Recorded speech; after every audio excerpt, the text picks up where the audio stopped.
Hello everyone, welcome back to stop gap solutions. This is doctor Shilpa. तो अभी हम continue करेंगे our series for monthly current affairs vision IAS. तो इसमें हमारा नेक्स्ट टॉपिक है 75 years of India China relations. So why in news? Because making 75 years of diplomatic ties, Chinese president called for a dragon elephant tango relations between India and China to symbolize a harmonious partnership between two nations. So the term dragon elephant tango is a metaphorical phrase. See, in the world media we call China as a dragon and India as an elephant. So that's why these terms are used. So it is used to describe a vision of peaceful and cooperative relation between India and China. So as I said, dragon represents China and elephant represents India. So tango is a dance form. Okay, it symbolizes coordination, harmony and mutual understanding. Significance of stable China relation, क्या क्या होगा अगर India China के relation stable रहेंगे? सबसे पहले तो regional piece and stability हो जाएगा, पूरा रीजन पीस में जाएगा, स्टेबल हो जाएगा, इकोनॉमिक ग्रोथ होगा। सेकंड है prosperity and peace in Indo Pacific region. Third है trade and investment. Next is our access to critical resources for India, right. Then global influence बढ़ेगा definitely as it is the century of Asia. तो Asia में अगर दो Giants हैं, दोनों China and India, अगर ये दोनों म्यूचुअल हार्मनी से रहेंगे तो India Asia as a whole can rise in the world stature. Second last है इसमें countering global challenges. A stable India-China relation facilitate collaboration on global challenges like climate change, public health, energy security and many others. What are the key concerns in India-China relations? See, because India-China they are both neighbor countries, तो definitely कुछ ना कुछ border unsettled हैं, कुछ trade imbalances हैं, तो we'll see them one by one. Unsettled border सबसे पहले along 3488 kilometre line of actual control LAC, the lack of mutual agreement between two countries has led to multiple military clashes. सबसे जो recent हुआ था that was Doklam standoff in 2017 and Galwan Valley clash in 2020. Trade imbalance है, India's trade deficit with China rose to $85 billion 2023-24 में, अब वो हो गया है 22-23 में था तो 83.2 बिलियन, अभी है 85. So it is continuously rising. India is also dependent on China for semiconductor, pharma APIs etcetera. See pharma industry India में बहुत अच्छे से ग्रो किया है, लेकिन एक की कंपोनेंट होता है API, that is active pharmaceutical ingredient. तो उसके लिए भी अभी हम डिपेंडेंट है किस पे? चाइना पे. Currently China is the largest trading partner of India with bilateral trade of $118.4 23-24 में. China Pakistan nexus. India views the China Pakistan Economic Corridor CPEC passing through Pakistan occupied Kashmir as a violation of its sovereignty and integral territory. ठीक है. Next इसमें है China का assertiveness. As China time to time assertive हो जाता है regarding its territorial boundaries, not only with India but जितने भी उसके नेबरिंग नेशंस हैं सबके साथ में. So particularly in South Asia through strategies like string of pearls, presence in Maldives, Sri Lanka, assertiveness over South China Sea etcetera create insecurities in Indo Pacific region. India meanwhile in strengthening ties with like minded nations through platforms like Quad. Quad में कौन है आपका? India, US, Japan, Australia, scene as a counter to China's assertiveness. Next is water power. अब China का control है India के water supply पे north east region में.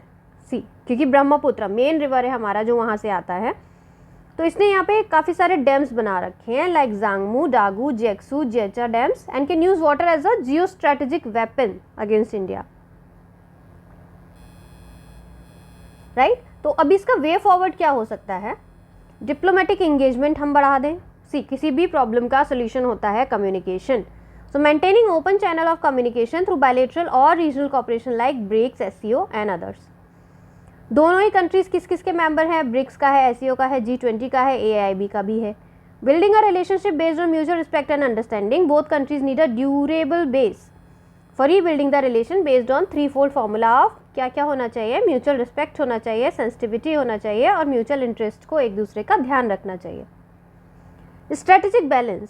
India must balance strategic caution with engagement, maintaining a sovereignty while avoiding unnecessary escalation. See, इससे होता कुछ नहीं है.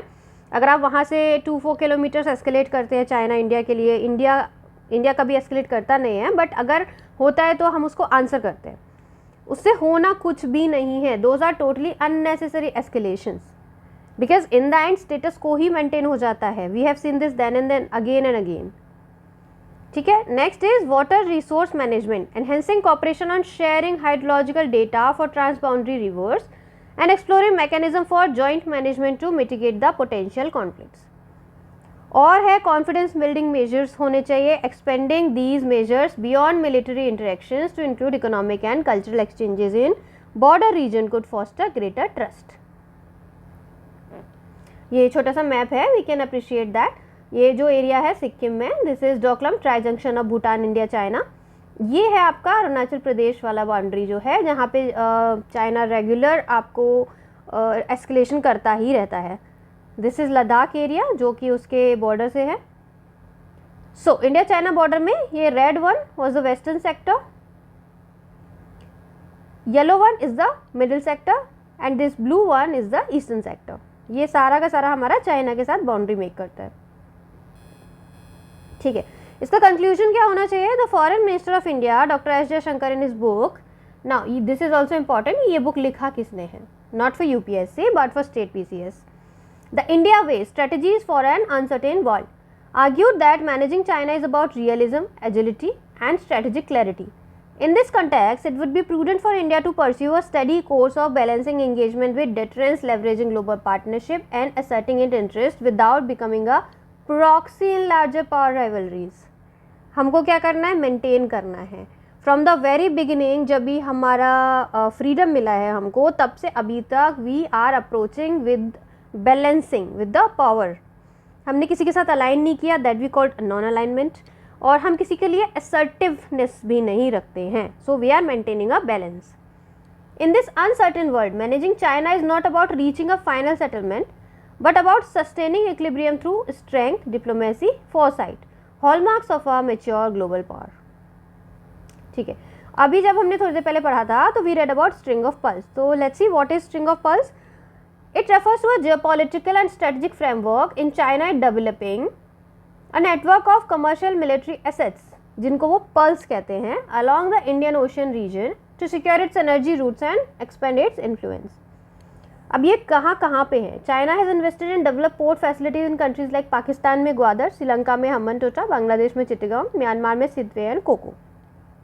ठीक है, ये और जिबूती भी, ये सब आपके मिलिट्री बेसिस हैं ऑफ चाइना। अब इंडिया के रिस्पॉन्स में हमने बनाया है necklace of diamond strategy, string of pearls, necklace of diamonds, a multi pronged approach offer to as the necklace of diamonds. इसमें क्या क्या है? Developing naval bases, that is Iran में हमने चाबार बनाया, ओमान में, सिंगापुर में हमने चांगी नेवल बेस बनाया है। स्ट्रेंथनिंग रीजनल पार्टनरशिप, जिसमें हमारा बहुत इंपॉर्टेंट है act east policy. Act east में हमने टाइज इंक्रीज किया है आसियान के साथ, जापान, ऑस्ट्रेलिया के साथ। Strategic partnership through Quad and Indo Pacific initiative. SAGAR हमने लॉन्च किया है, security and growth for all in the region, and MAHASAGAR is the India's vision for maritime cooperation. Very interesting names though. ठीक है, next topic is China's rare earth element export control. China's Ministry of Commerce imposed export restrictions on 7 rare earth elements and magnets used in defense. ये rare earth elements use कहाँ होते हैं? Defence में, energy में, automotive sectors में। किसके response में लगाया है उसने? यूएस टैरिफ जो बड़े हैं उसके रिस्पॉन्स में। ना new restrictions apply to 7 of the 17 rare earth metals. It requires companies to secure special export licenses to export these minerals and magnets. New restrictions जो हैं बैन नहीं है, कीप इन माइंड, ये बैन नहीं है, है ना। इसके लिए उन्होंने आपके थोड़े से रूल्स को और ज़्यादा रिस्ट्रिक्ट कर दिया, जिससे कि जो सप्लाई है वो थोड़ी रिस्ट्रिक्ट हो जाए। They require firms to apply for a license to export rare earth. अब रेयर अर्थ एलिमेंट्स एग्जैक्टली होते क्या हैं? This is a misnomer. According to the US geological surveys, most REs are not as rare as their name suggest. और कहाँ भी मिलते हैं? अच्छे खासे अमाउंट में मिलते हैं अर्थ क्रस्ट में। However, they are rarely found in concentration that are economically viable for mining. See, अगर इतने एरिया में ऐसे ऐसे ऐसे ऐसे ऐसे ऐसे मिल रहा है तो it is easy for mining. लेकिन अगर इतने ही एरिया में आपको 1 2 3 मिल रहा है तो हम कितनी जगह पे आपको माइनिंग करना पड़ेगा, लेकिन मिलेगा आपको बहुत कम क्वांटिटी में, right. This is why it is not economically viable. So they were named rare earth metals elements because most were identified during 18th and 19th century as earth's element. और जो हमारे अलग एलिमेंट्स होते हैं उनके comparison में ये काफ़ी रेयर माने गए थे at that time, such as lime और magnesia, they were relatively rare. Earth element as defined as material that cannot be changed further by heat. Rare earth element as per the International Union of Pure and Applied Chemistry in 2005 are a group of 17 elements. इसमें they share similar properties such as high density and high conductivity. इसमें कौन सा है? Cerium. ये आपको याद नहीं करना है, just to know one information कि हाँ ये होता है, बिकॉज टाइम एंड अगेन ये न्यूज़ में आता रहता है. Cerium, dysprosium, erbium, europium, gadolinium, holmium, lanthanum, lutetium, neodymium, praseodymium, promethium, samarium, scandium, terbium, thulium, thulium 1, ytterbium and yttrium. ठीक, सोर्स है इसका, main sources of R Es are mineral as bastnasite and loparite and monazite. ये तीनों हैं जो इसके main source हैं. Global distribution in million, okay, in million turns में हम बात कर रहे हैं. चाइना के पास है आपका 44, वियतनाम के पास 22, Brazil 21, Russia 21 and India 6.9. Leading country share of global mine production, ये आपका डिस्ट्रीब्यूशन, ये आपका production. Australia 8, Myanmar 9, US 15, China with a major share 61 और बाकी अदर सारी कंट्रीज मिला के 6.1. Geo strategic significance of recent export control of R E E. अभी जो चाइना ने किया है इसका जियो स्ट्रेटेजिक सिग्निफिकेंस क्या होगा? To gain upper hand in the tariff war. ठीक है, दोनों आपस में टैरिफ खेल रहे हैं तो कौन जीतेगा?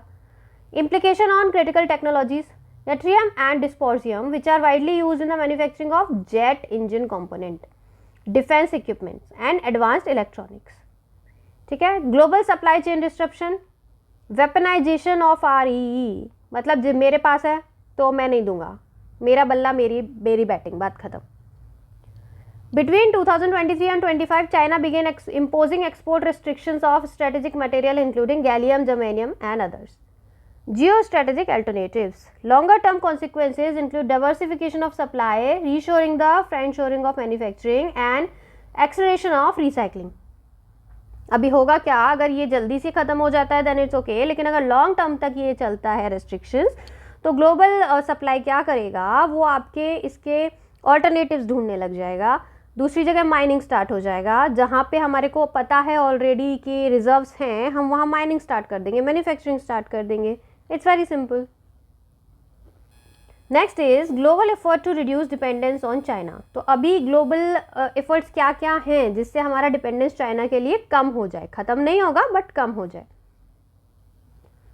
क्रिटिकल मिनरल्स मैपिंग इनिशिएटिव 2019 में हो गया था. The UN secretary general panel on critical energy transition minerals, mineral security partnership.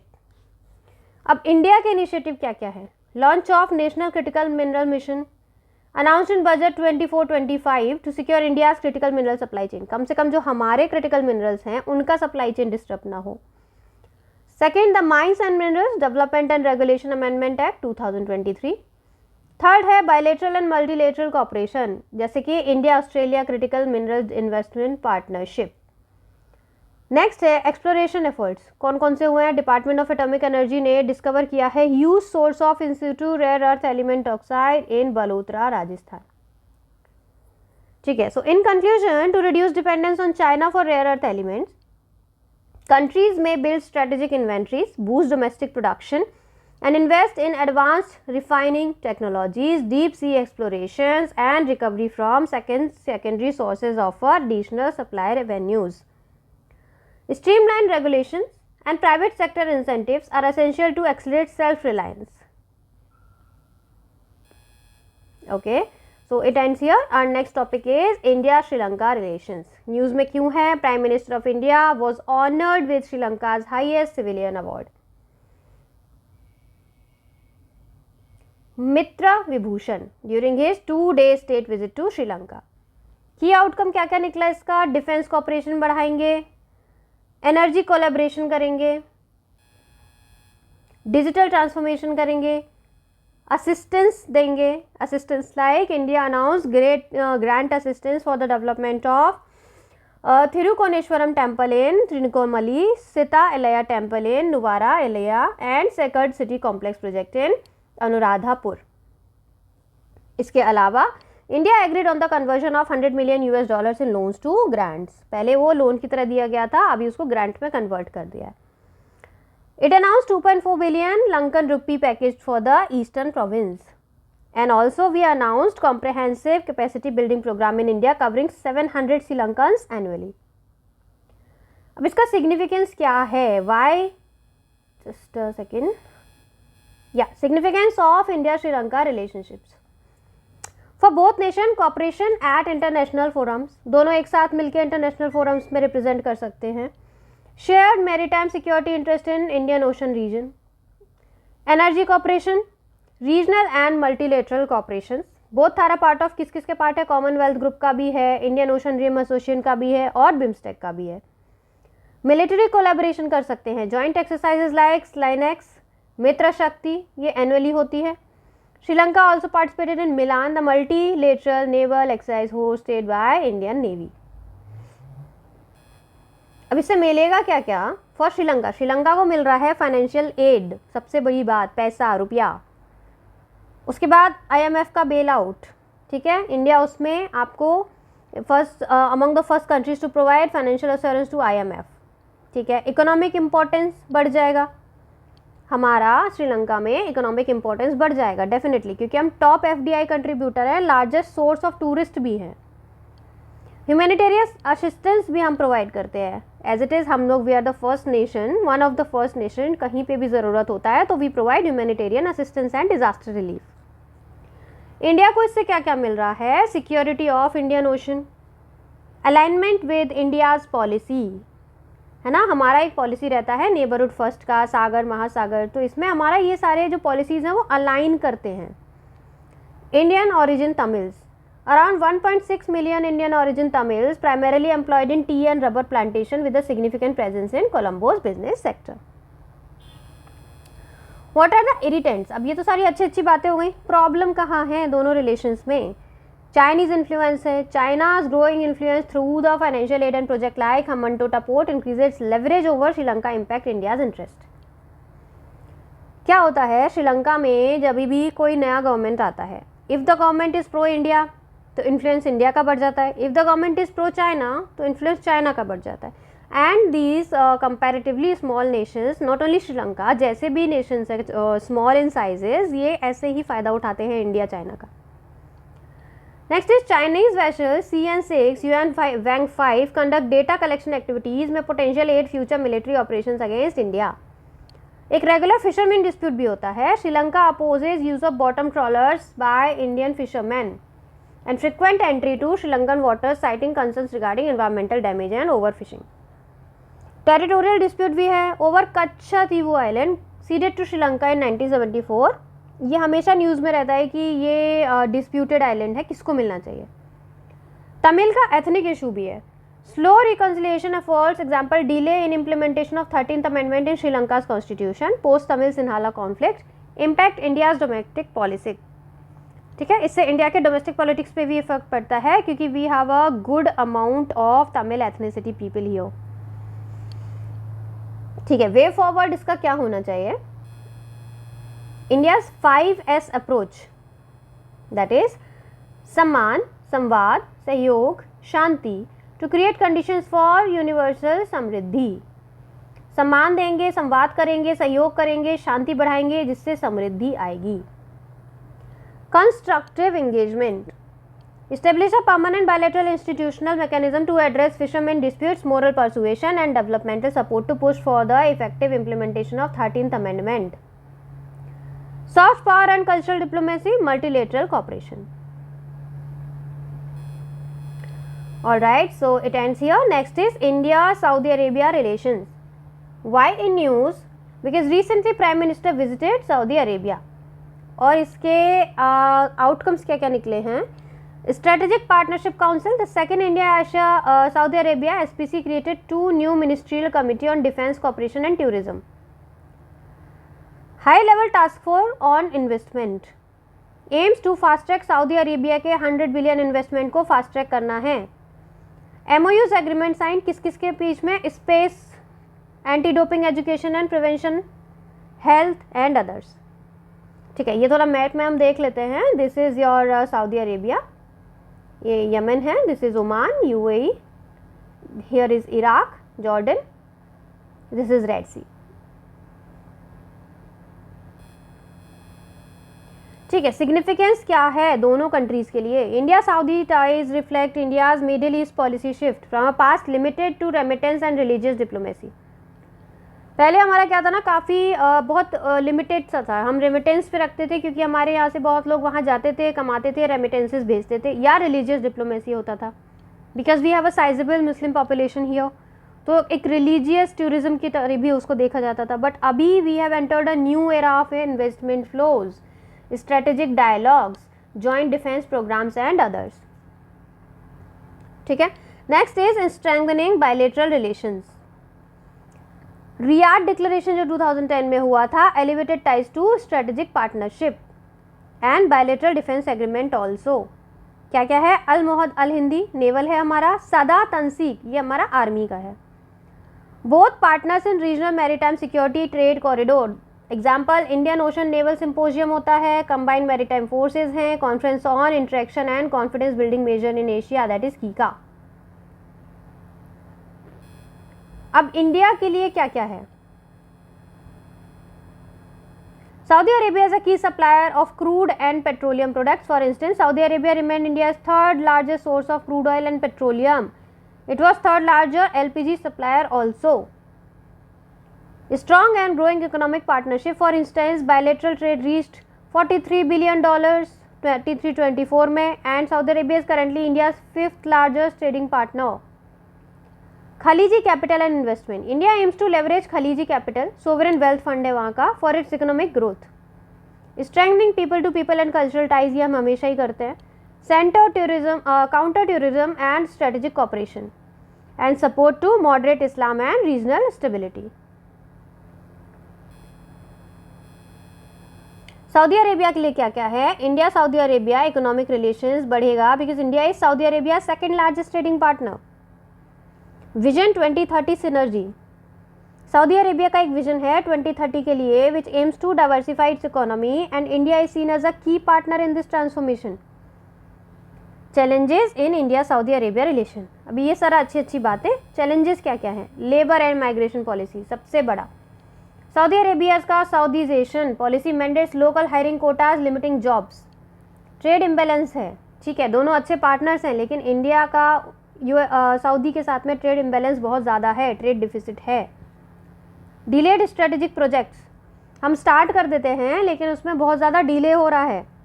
Stalled free trade agreements, हमने FTA करे, नेगोशिएशन किया लेकिन वो अभी ठंडे बस्ते में है, उसका कुछ नहीं हो रहा है. Geopolitical divergences and geopolitical misalignments. India's close ties with Iran and Saudi Arabia's deepening partnership with China create strategic divergence. Conclusion इसका क्या है? The last decade of engagement has highlighted the growing significance of unconventional areas such as defence and security cooperation, food and environmental security and cultural exchanges, while reaffirming the importance of traditional sectors and strengthening the strategic partnership between India and Saudi Arabia. All right. Next is India-UAE relations. So let's see its map first. This is your Persian Gulf, Oman, Yemen. ये आपका Saudi Arabia है and this part is UAE. ठीक है. So the recent visit of Crown Prince in Dubai was his first official to India. की announcement क्या क्या हुआ इसमें? Bharat Mart and virtual trade corridor to boost bilateral trade and strengthening India Middle East Europe economic corridor. Bharat Mart है क्या? Is the India's warehousing facility which help the nation Indian exports showcase their products under one roof. This is similar to China's Dragon Mart. Ship repair clusters कहाँ कहाँ? कोची और वेदिनार में. Other initiatives में India UAE friendship hospital कहाँ? Dubai में. Significance of bilateral relation. Significance क्या क्या है for both the countries? Growing political relationships. Then UAE was invited as a guest country. Only 9 guest countries were invited to G20 summit. जो भी India की presidency में हुआ था उसमें सिर्फ 9 गेस्ट कंट्रीज को बुलाया था and UAE was one of them. Strategic global partnership. Both countries actively engage in key international grouping such as BRICS, I2U2. इसमें कौन कौन है? India, Israel, UAE, USA and UAE France India trilateral meeting. India UAE expanding role in regional cooperation, जैसे कि India Middle East economic corridor, Indian Ocean naval symposium, naval engagement and joint exercises, जैसे कि Gulf Star 1, PASSEX.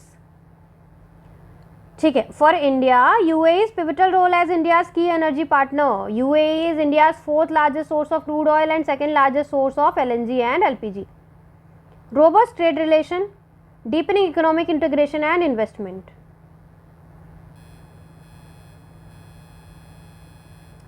Strengthening people to people and cultural ties. Remittance आता है उससे और cultural milestones भी achieve होते हैं, जैसे कि BAPS मंदिर, first Hindu temple in UAE, is the largest of its kind in the Gulf region. UAE के लिए क्या क्या है? India is a major destination for UAE investment.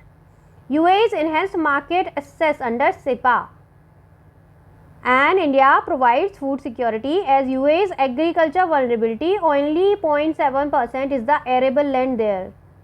तो एग्रीकल्चर एंड फूड सप्लाई के लिए it is very much dependent on India. Challenges क्या क्या हैं? Migration and labour issues.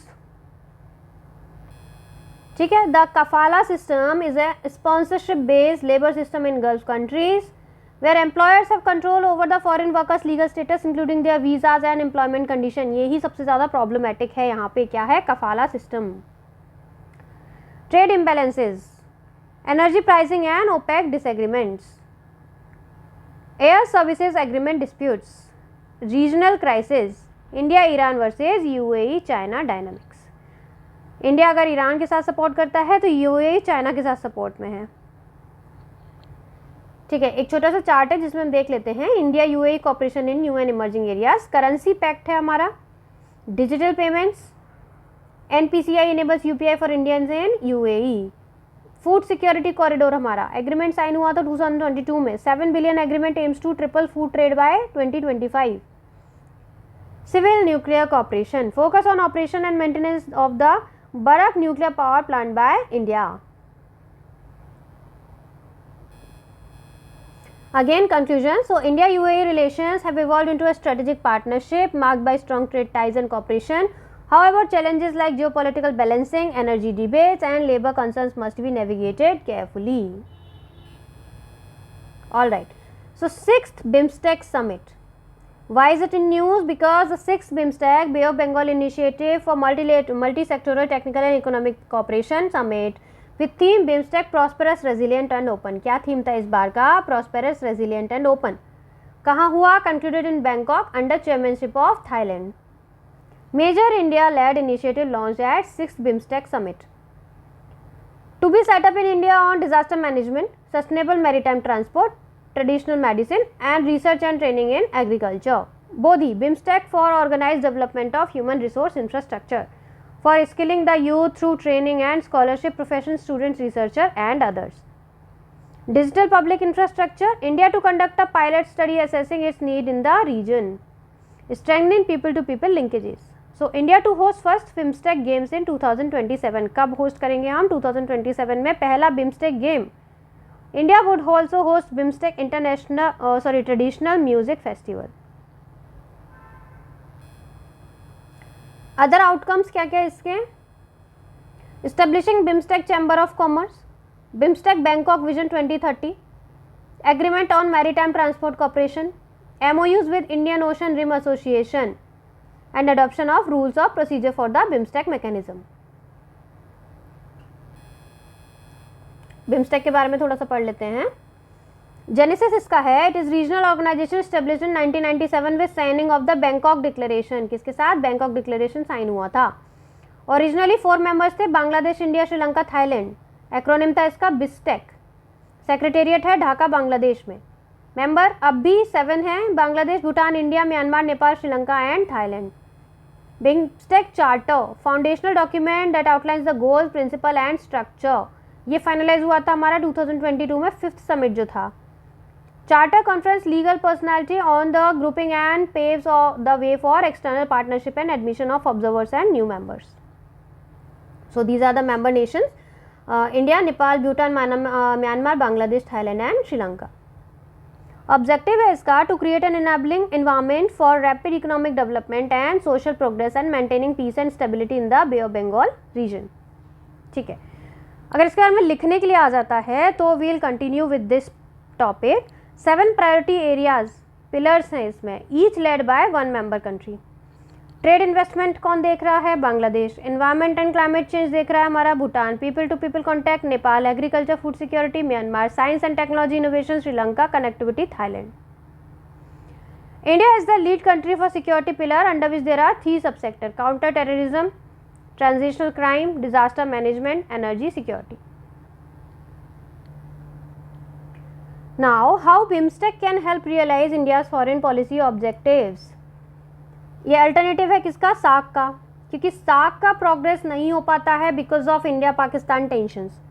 तो बिम्स्टेक क्या है? Basically SAARC minus Pakistan. इसमें ज़्यादातर सब हैं नेशंस जो कि सार्क में हैं बट पाकिस्तान नहीं है। तो ये क्या करता है? Offering India a more functional platform for regional cooperation aligned with India's foreign policy. BIMSTEC aligns closely with India's Act East and Neighborhood First. Strategic bridge between South Asia and Southeast Asia. A stronger partnership between ASEAN and BIMSTEC could create a broader Indo-Pacific framework. See, BIMSTEC में और ASEAN में मिला के वो सारे countries हैं जो south और साउथ ईस्ट एशिया में बिलोंग करते हैं। तो अगर इन दोनों ग्रुपिंग का, इन दोनों ऑर्गेनाइजेशन का स्ट्रॉन्गर पार्टनरशिप रहता है, there will be a richer, a prosperous, a more better Asia and we can say South and Southeast Asia. ठीक है, ब्लू इकोनॉमी और मैरीटाइम सिक्योरिटी भी हो जाएगा इससे।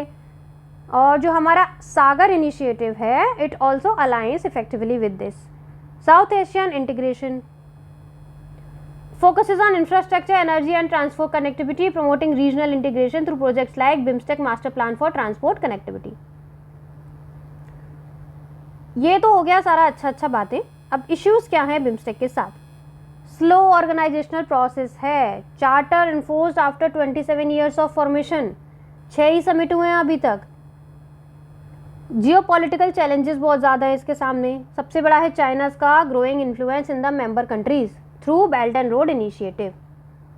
लो इंट्रा रीजनल ट्रेड है। सबसे बड़ी चीज़ होती है आपके रीजन में ट्रेड होना। अगर ट्रेड बढ़ता है तो बाकी सब चीज़ों को साइडलाइन किया जा सकता है, लेकिन इसमें इनके रीजन में ट्रेड ही बहुत कम है। Infrastructure and connectivity gaps, poor physical connectivity among member state. अब मेंबर स्टेट्स के बीच में ही कनेक्टिविटी अच्छा नहीं है तो आप किसी भी प्रोजेक्ट को एग्जीक्यूट कैसे कर पाएंगे। पॉलिटिकल इंस्टेबिलिटी बहुत ज़्यादा है। किसी भी नेशन में आप उठा के देख लीजिए, पॉलिटिकल कॉन्फ्लिक्ट चल ही रहा है, इंटरनल कॉन्फ्लिक्ट चल रहा होगा, कू चल रहा होगा। So these all are the reason जिसकी वजह से बिम्स्टेक हमारा ग्रो नहीं कर पा रहा है। कंक्लूजन है, BIMSTEC represent a functional forward looking grouping that aligns well with India's geopolitical and economic interest, especially in light of SAARC stagnation. It exemplifies India's strategic pivot towards sub-regional and trans-regional cooperation, bypass the limitations of older framework and enhance regional integration under India's leadership. ठीक है, तो अभी इसको हम यहीं पे ख़त्म करते हैं. नेक्स्ट में we'll continue with the next topic which is Indian diaspora. Thank you so much everyone and God bless you all. Bye bye.